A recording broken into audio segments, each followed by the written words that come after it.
It's windy. Read on. Let's talk about an American obsession. Ever since I was a kid, the public has been obsessed with talking about diets. And the thing about this is, I've noticed through the many years of wisdom I've accumulated, this long lifetime I've had,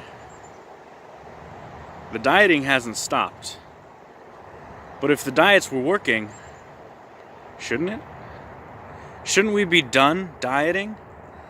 So that's the point of this video, to talk about what diets are for and why we should think of diets as finite, acute interventions, something that has an end. So you've probably seen the title of this video is something like The End of Dieting. And that's because there's a bit of a double entendre there. It refers not just to being over dieting, making it a thing of the past, ending it, but also understanding that our diets need to have a point, they need to have a purpose, what would archaically be called an end. So let's talk about that. Diets are inherently unsustainable, just like geese. Frickin' geese. So diets aren't meant to be long-term, but we use them that way. Long-term, we need to develop a better relationship with food. We already have a relationship with food. If you're not dead, that means you're eating. That means you have a relationship with food. So losing weight, being at the weight we want to be at, even gaining weight, isn't about dieting. It's about having a relationship with food, building that relationship to a healthy and sustainable stasis that will allow us to achieve and maintain our goals long term. But diets can have a purpose, and their purpose is to serve, as I said, as acute, finite interventions to quickly right a wrong or achieve a goal to allow you to then go on with a healthier relationship with food. If you have a ton of weight to lose, if you're having some sort of mental health issue, if you're having digestive issues, any of these and a number of other things can call for dieting. But we need to keep in mind the end of the diet. We need to understand that a diet is a sprint, not a marathon, and the goal is to get to that end as quickly as possible.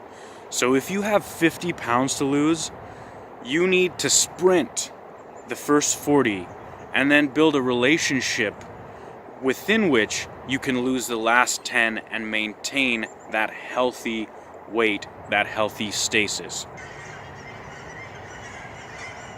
Somebody needs an acute intervention on these geese.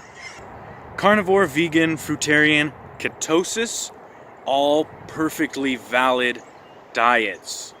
I don't think that any of these is a healthy, sustainable relationship with food. Your relationship with food can minimize certain food items, but it shouldn't cut out all foods categorically. Certain foods you might have allergies to, reactions with, leave those out completely.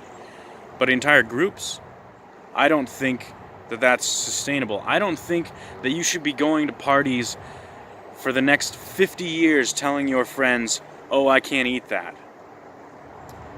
I think once you have achieved the weight goal, the digestion goal, the autoimmunity goal, you need to be able to let in a certain amount of cheating.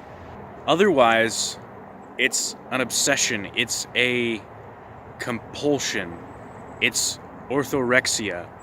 It's not a relationship with food. So there are certain foods that I would like to stop eating 99.9% of the time.